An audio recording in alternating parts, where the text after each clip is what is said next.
CM sir, தமிழ்நாட்டுல என்ன நடக்குதுன்னு இப்ப தெரியுமா? சட்ட ஒழுங்கு வந்து நாங்க தான் நிலைநாட்ட போறோம்னு சொன்னீங்க.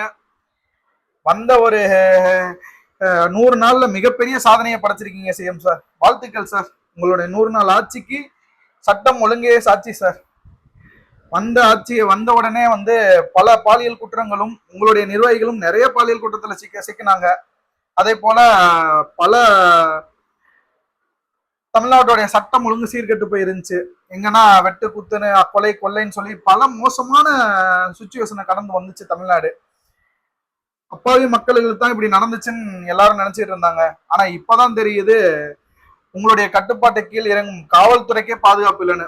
வேலூர் மாவட்டம் குடியாத்தத்துல பெண் தலைமை காவலர்களுக்கு இன்னைக்கு ஒரு கத்தி குத்து நடந்திருக்கு. அதை பத்தி ஏதாவது உங்களுக்கு தெரியுமா சிஎம் சார்? சாருக்கு டைம் ஆயிடுச்சு, தூங்கியிருப்பீங்க நாளைக்கு, ஏன்னா சட்டசபை இருக்குது. அதனால சார் கரெக்டாக 9 மணிக்கெல்லாம் வந்துடணும்ல, அதனால தூங்கியிருப்பீங்க. உங்களுக்கு தகவல் வேற வந்துச்சா என்னன்னு தெரியல சார். பரவாயில்ல, இருந்தாலும் காலைல வரும். சார் என்ன ஒரு அறிக்கை கொடுக்குறீங்கன்னு நாங்களும் பார்க்குறோம். ஏன்னா இது வரைக்கும் எந்த ஒரு அறிக்கையும் கொடுக்கல. கோவை மாவட்டத்தில் கடந்த 10 நாட்களாக 4 கொலைகள், அதாவது ஒரு கல்லூரி மாணவர்ல இருந்து வயதானவர் வரைக்கும் அடிச்சு கொல்லப்பட்டாங்க. என்ன காரணத்துக்கு அடிச்சாங்க என்னங்கிறதே தெரியல. கல்லூரி மாணவனை அடிச்சு கொண்டதுக்கு மட்டும் சட்டசபையில வந்து பள்ளி கல்வித்துறை அமைச்சர் சொல்லியிருந்தாரு. என்ன சொன்னாருன்னா, கோஷ்டி மோதல்னு. அதாவது ஒருத்தரை வந்து 20 பேர் அடிக்கிறது வந்து கோஷ்டி மோதல்.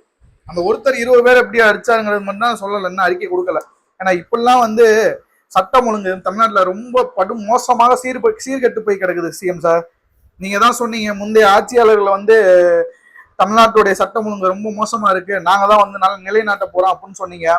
100 நாள்ல மிகப்பெரிய சாதனையை செஞ்சு வரலாறு படைச்சிருக்கீங்க சிஎம் சார். வாழ்த்துக்கள்.